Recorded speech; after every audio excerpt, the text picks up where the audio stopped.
మహమ్మద్ ప్రవక్త వారు యుద్ధాలు చేసి రాజ్యాలను ఏర్పరచాలనే ఆలోచనలో ఉండి యుద్ధాలు చేసుకుంటూ రాజ్యాలను ఏర్పరచడానికి ప్రయత్నాలు చేసుకుంటూ పోయారు.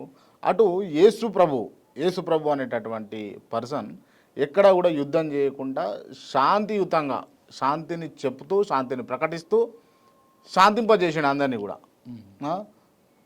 యుద్ధాలే చేయాలా శాంతి కావాలి అని అనుకుంటే వాస్తవంగా మనకు ఒక విషయం తేలాలండి. చాలా వరకు ఏంటంటే ఇప్పుడు ఉన్నటువంటి ఏదైతే ఇస్లాం ధర్మం ఉందో, అంటే ఇప్పుడు ఎవరినైతే మనం ముస్లింలను చూస్తున్నామో, ఖురాన్ చూస్తున్నామో, ఈ ఖురాన్పై ముస్లింల కల్చర్పై ముస్లింలు విశ్వసించే ప్రవక్తలపై ఒక పెద్ద పెద్ద అభాండాలు కల్పించడం జరిగింది. వాస్తవంగా చెప్పాలంటే ప్రవక్త ముహమ్మద్ సల్లల్లాహు అలైహి వసల్లం వారు యుద్ధాలు చేశారంటే యుద్ధాలు చేశారు, కానీ ఆనాడు ధర్మానికి అధర్మానికి జరిగినటువంటి యుద్ధాలే తప్ప ఆయన రాజ్యాలను జయించడానికి ప్రవక్త ముహమ్మద్ సల్లల్లాహు అలైహి వసల్లం వారు యుద్ధాలు చేయలేదు. శాంతి స్థాపన కోసం కాదు, శాంతి స్థాపన కోసము. ఇప్పుడు ఉదాహరణకి ఒక విషయం చెప్తున్నాను, అదేంటంటే ఇప్పుడు మనకు భారతదేశం ఉంది, పక్కనే మన పొరుగు దేశం పాకిస్తాన్ ఉంది, లేదా చైనా ఉంది.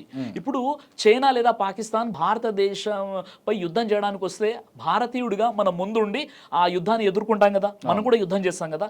అలాగే ప్రవక్త వారు ఏకదైవ ఆరాధన చేసేటప్పుడు ఏం చేశారంటే అక్కడ ఉన్నటువంటి ముష్రికులు అంటే బహుదైవ ఉపాసకులు ఏం చేశారంటే వారు ప్రవక్త వారు ఆయన విశ్వసించినటువంటి ఏదైతే సహచరులు ఉంటారో వారిపై తిరగబడ్డారు. కాబట్టి వారితో యుద్ధం జరిగిందే తప్ప రాజ్యాలను జయించడానికి కాదు మొదటి విషయం. అయితే ఒక విషయం మీరు అర్థం చేసుకోండి, ఆ విషయం ఏంటంటే సరే ప్రవక్త ముహమ్మద్ సల్లల్లాహు అలైహి వసల్లం వారు చేసినప్పుడు అసలు యుద్ధాలు ఏంటి అన్న విషయం మనం తెలుసుకోవాలి. ఆ విషయం తెలుసుకోవాలి, తర్వాత యేసుక్రీస్తు వారి గురించి నేను చెప్తాను. ప్రవక్త వారు చేసిన యుద్ధాలు మొట్టమొదటిగా జంగే బదర్ జరిగింది. తన ఆత్మరక్షణ కోసం ప్రవక్త వారు యుద్ధం చేశారే తప్ప ఆయన ఏదో కయ్యానికి కాలు దువ్వలేదు, మొదటి విషయం. రెండో విషయం ఏంటంటే ఏ యుద్ధం అయితే జరిగిందో ప్రవక్త వారి జీవిత కాలంలో జరిగినటువంటి యుద్ధాలు 27 యుద్ధాలను పాల్గొంటే కేవలం 1018 మంది మాత్రమే అక్కడ చనిపోయారు. అందులో 259 ముస్లింలు చనిపోయారు, అంటే విశ్వాసులు చనిపోయారు. అక్కడ ఉన్నటువంటి 759 వాళ్ళకి వ్యతిరేకంగా పోరాడినటువంటి చనిపోయారు. అంటే ఒక చిన్న ప్రాణ నష్టంతో ఒక గొప్ప సత్సమాజాన్ని స్థాపించారు. అది కూడా యుద్ధాలు చేసేటప్పుడు ప్రాణ నష్టం అనేది తక్కువ జరుగుతుందా సార్, ఎక్కువ జరుగుతుందా? అంటే చరిత్రను మనం చూసినట్లయితే ఫర్ ఎగ్జాంపుల్ మీకు చెప్తున్నాను, తప్పుడు చరిత్ర తప్పుగా రాసిరు అని అంటే మీకు చెప్తున్నాను, చరిత్రని మీరు చూసినట్లయితే ఇప్పుడు మనకు 17వ శతాబ్దంలో మనకు ఫ్రెంచ్ రెవల్యూషన్ కనిపిస్తుంది అనమాట. ఫ్రెంచ్ రెవల్యూషన్ లో దాదాపుగా 7 లక్షల మంది చనిపోయారు. రష్యన్ రెవల్యూషన్ జరిగింది, దాదాపుగా 13 లక్షల మంది చనిపోయారు. మొదటి ప్రపంచ యుద్ధంలో మీకు 1,60,00,000 మంది చనిపోయారు. రెండో ప్రపంచ యుద్ధంలో 5 నుండి 7 కోట్ల మంది చనిపోయారు. ఇలా చూసుకుంటూ పోతే మీరు జపాన్ లో జరిగినటువంటి ఏదైతే హిరోషిమా నాగసాకి పట్టణాలపై అమెరికా అణుబాంబు ఏదైతే ప్రయోగించిందో అక్కడ దాదాపుగా 4 లక్షల మంది చనిపోయారు. ఇలా చూసుకుంటూ పోతే చరిత్రలో ఇప్పుడు చాలా తక్కువగా రక్తపాతంతో అంటే హింసకు పెద్దగా తావు ఇవ్వకుండా జరిగినటువంటి చరిత్ర ఏదైనా ఉందంటే అది ఇస్లామిక్ రెవల్యూషన్ అనమాట. అది ప్రవక్త ముహమ్మద్ సల్లల్లాహు అలైహి వసల్లం స్థాపించారు. అది కూడా ఎందుకు సాధ్యమవుతుంది అంటున్నారు? మీరే చెప్తా చరిత్రలో అన్ని లక్షల మంది అన్ని కోట్ల మంది చనిపోయారు అని చెప్పేసి మీరే చెప్తా ఉన్నారు కదా. మరి మీరు చెప్తున్నటువంటి యుద్ధంలో ఎందుకు అంత తక్కువ చచ్చిపోయారు, ఎక్కువగా చచ్చిపోవాలి? ఎందుకంటే యుద్ధ నియమాలు అనేవి ఉన్నాయన్నమాట ఇస్లాంలో. యుద్ధ నియమాలు ఏంటి? యుద్ధం చేసేటప్పుడు ముందుగా వారికి ఇంటిమేషన్ ఇవ్వాలి. యుద్ధ రంగంలో దిగిన తర్వాత ఎవరైతే శరణు కోరుకుంటారో వారిని వదిలివేయాలి. వృద్ధుల్ని చంపకూడదు, పిల్లల్ని చంపకూడదు, స్త్రీలను చంపకూడదు, వారి పంట పొలాన్ని నాశనం చేయకూడదు. అదేవిధంగా వారి యొక్క ఏదైతే దేవీ దేవతల విగ్రహాల్ని, ఆరాధన ఆలయాలను, తర్వాత వారి యొక్క పండితుల్ని, వారి యొక్క సాధుల్ని, వారి యొక్క సన్యాసుల్ని చంపకూడదు. ఈ కండిషన్స్ ఇవన్నీ అప్లికేబుల్ చేసే యుద్ధం చేస్తాడా? ఇది చేసే ప్రవక్త ముహమ్మద్ సార్ ప్రపంచం మొత్తం కారు చీకట్లో ఉన్నప్పుడు యుద్ధ నియమాలు మానవాళికి నేర్పించినటువంటి వ్యక్తి ప్రవక్త ముహమ్మద్ సల్లల్లాహు అలైహి వసల్లం. ప్రవక్త వారు యుద్ధం చేసినప్పుడు ఎవరైనా వచ్చే సార్ నన్ను వదిలేయండి, నేను మీతో పోరాటం చేయాలంటే మీ ఖడ్గాన్ని కిందికి దించాలి. కాబట్టి ప్రవక్త వారి కాలంలో తక్కువ ప్రాణ నష్టంతో ఒక గొప్ప అద్భుతమైనటువంటి ఒక సామ్రాజ్యాన్ని స్థాపించారు.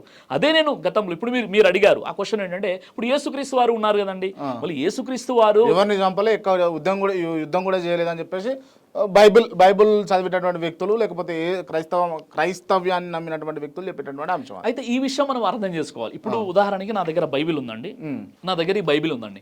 ఇప్పుడు బైబిల్ అంటే ఎన్ని నిబంధనలు ఇవి? 2 ఉంటాయా? 2 ఉంటాయి. 2. ఒకటి నిబంధన, పాత నిబంధన. ఒకటి పాత నిబంధన, 2 క్రొత్త నిబంధన. అవును కదా. ఇప్పుడు క్రైస్తవులు ఎవరైనా మేము కొత్త నిబంధనే చదువుతాము, పాత నిబంధన చదవని ఎవరైనా క్రైస్తవులు చెప్తారా? కొంతమంది అంటారు. అంటే కలిపే ఉంటాయి కదా ఇవి? లేదు, కలిపే ఉంటుందండి. ముందు పాత నిబంధన, తర్వాత కృత నిబంధన. అంటే యేసు కంటే ముందు జరిగినటువంటి విషయం ఏంటంటే మొత్తం కూడా పాత నిబంధనలో ఉంటుంది, యేసు తర్వాత కొత్త నిబంధన. అయితే విషయం మనం తెలుసుకోవాల్సిన విషయం ఏంటంటే పాత నిబంధనలో మీకు 1వ దిన వృత్తాంతములు, 2వ దిన వృత్తాంతములు, 1వ రాజులు, 2వ రాజులు, సంఖ్యాకాండం, ద్వితీయోపదేశకాండం, ఈ చాప్టర్స్ లో మొత్తం చూసినట్లయితే కొన్ని వందల యుద్ధాలు జరిగాయి, రాజ్యాలను జయించారు, అక్కడ ఏంటంటే యుద్ధాలు చేశారు. ఇవంతా ప్రస్తావన కూడా మీకు బైబిల్ పాత నిబంధనలో ఉంటుంది. మరి యేసు కాలంలో జరగలేదు అంటే యేసు ఒక కొత్తగా శాసనాలను తెలియజేయడానికి రాలేదు. మీరు బైబిల్లో చూసినట్లయితే బైబిల్లో మత్తయి సువార్త 5:17 ఏముంటుందంటే, నేను ధర్మశాస్త్రమును గాని ప్రవక్తల ప్రవచనములను గాని కొట్టివేటకు వచ్చితేనని మీరు తలంచవద్దు, నెరవేర్చుటకే గాని కొట్టివేటకు నేను రాలేదని చెప్పారు. అంటే కొంతమంది వచ్చేసి శిష్యులు, ఓ ప్రభువు మేము ఏం చేయాలి అని అడిగినప్పుడు మోషే ధర్మశాస్త్రం ఎలా ఉంది, ఆ ధర్మశాస్త్రం అని చెప్పారనమాట. అంటే మీకు ఒక విషయం, సింపుల్గా ఒక విషయం చెప్పాలంటే, యేసుక్రీస్తు వారు మొత్తము 33.5 సంవత్సరాలు ఈ ప్రపంచంలో ఉన్నారండి.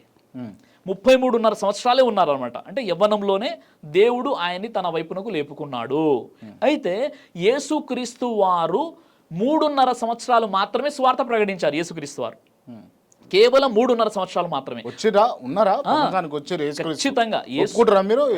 ఖచ్చితంగా యేసుక్రీస్తు వారి గురించి ఖురాన్లో కూడా ఉంది. యేసుక్రీస్తు గారి పుట్టుక పరిశుద్ధమైనటువంటిది, యేసుక్రీస్తు గారి రెండో రాకడ కూడా ఉంది. యేసుక్రీస్తు వారి గురించి మేము నమ్ముతాం కదా. ఒక ముస్లింగా యేసుక్రీస్తు వారిని నమ్మితేనే నేను పరిపూర్ణమైన ముస్లిం అవుతాను. ఏమని నమ్మాలి? ఆయన ఒక ప్రవక్త నమ్మాలి. సరే, ఇప్పుడు ఆయన దేవుడు అని వీరు నమ్ముతున్నారంటే అది వేరే టాపిక్. అంటే ఇక్కడ నేను చెప్పాలనుకున్న విషయం ఏంటంటే, యేసుక్రీస్తు వారు సువార్త ప్రకటించింది కేవలం 3.5 సంవత్సరాలు మాత్రమే. ఆ 3.5 సంవత్సరాల్లో పాపం ఆయన తనను సిలువ వేయడము, తర్వాత ఆయన తలపై ముళ్ళ కిరీటం పెట్టడం, ఆయన ఇబ్బంది పెట్టడం, యేసుక్రీస్తు వారి యొక్క శిష్యుల్ని చంపేయడం, ఇది ఇంత పెద్ద రద్దాంతం జరిగింది. అంటే ఎప్పుడు కూడా యేసుక్రీస్తు వారు బైబిల్లో తన సెల్ఫ్ డిఫెన్స్ లోనే ఉన్నారు, తన ఆత్మరక్షణలోనే ఉన్నారు. ఆ తర్వాత తన శిష్యుల్ని కూడా చంపేశారు. మొత్తం ఇదే సందర్భమే కనిపిస్తుంది. కాబట్టి యేసుక్రీస్తు వారు పూర్వం ఏవైతే ప్రవక్తలు ఉన్నారో ఆ ధర్మశాస్త్రాలని అనుసరించని చెప్పారు. ఆ ధర్మశాస్త్రాలు, యుద్ధాలు అవన్నీ కూడా ఉన్నాయి. అయితే మరో విషయం ఏంటంటే, మనం తెలుసుకోవాల్సిన విషయం ఏంటంటే, యేసు చెప్పిన విషయం ఏంటి, మీకు మత్తయి మరియు లూకా వార్తలో ఉన్న విషయం ఏంటంటే, యేసు వారు చెప్పారు, కత్తి లేనివాడు తన బట్ట నమ్మి కత్తి కొనుక్కొనవలెను అని యేసుక్రీస్తు చెప్పారు. అంటే నీ దగ్గర కత్తి లేకుంటే కత్తి కొనుక్కొని ఎందుకు చెప్పారు యేసుక్రీస్తు వారు? అదేవిధంగా యేసుక్రీస్తు వారు చెప్పినటువంటి విషయం ఏంటంటే, నేను సమాధాన పరుచుటకు వచ్చితేనని మీరు తలంచకుడి, నేను ఖడ్గమునే గాని సమాధాన పరచుటకు నేను రాలేదని చెప్పారు. కాబట్టి ఇలా చూసుకుంటూ పోతే చాలా విషయాలు ఉన్నాయి. నేను ఏలుటకు సిద్ధముగా లేనటువంటి వ్యక్తులను నా దగ్గర తీసుకొచ్చేసి వాళ్ళని సంహరించడానికి కూడా చెప్పారు. అంటే ఇప్పుడు నేను ఉన్నాను, నేను ఏలుతున్నాను, నేను ఒక ప్రవక్తగా ఉన్నాను, సో ఏదైతే ఉన్నాను, నా పట్ల అవిశ్వాసం ఉన్న వాళ్ళని తీసుకొచ్చేసి చంపేయండి అని కూడా చెప్పారు. అంటే ఆ సందర్భం వేరు, నేను వక్రీకరించి చెప్పట్లేదు. అంటే యేసుక్రీస్తు అంటే నమ్మని వాళ్ళని కాదు, ఆ సిద్ధాంత పరంగా ఆయన చెప్పిన విషయం ఏంటంటే, మీరు సిద్ధంగా ఉండాలి, మీరు ఏ విషయానికైనా సిద్ధంగా ఉండాలి అన్న విషయం చెప్పారు. ఆయన యుద్ధం ఎందుకు చేయలేదు, శాంతిని స్థాపించారు అంటే, ఆల్రెడీ పాత నిబంధనలో ఆ ప్రవక్తలు, యుద్ధాలు, సైన్యాలు, మోషే ధర్మశాస్త్రం ఉంది. ఆ ధర్మశాస్త్రాన్ని ఆయన పరిచయం చేశారు అక్కడ. Right, okay. యేసు దేవుడా కాదా అని అడిగితే మీరు ఏం చెప్తారండి? యేసు దైవ ప్రవక్త అండి, ఆయన దేవుడు కాదు.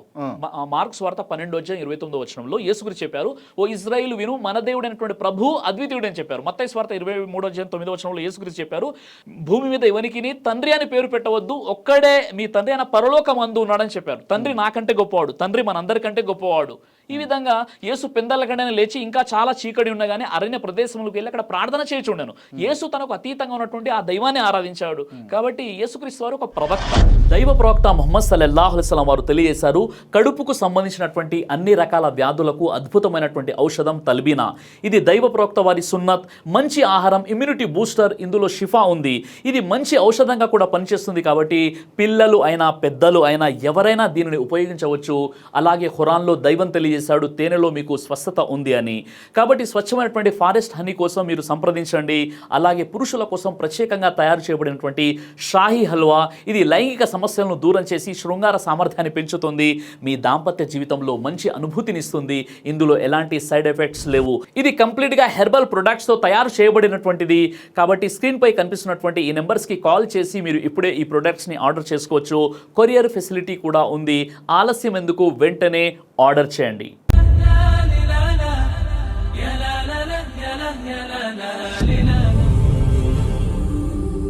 బ్రదర్ సిరాజ్ అని యూట్యూబ్ ఛానల్ని మీరు సబ్స్క్రైబ్ చేసినట్లయితే ఇన్షాల్లా దేవచిత్తం అయితే మీకు వీడియోస్ వస్తుంటాయి. అదేవిధంగా బ్రదర్ సిరాజ్ అనేటటువంటి ఫేస్బుక్ని కూడా లైక్ చేయడం వల్ల మీకు వీడియోస్ వస్తుంటాయి.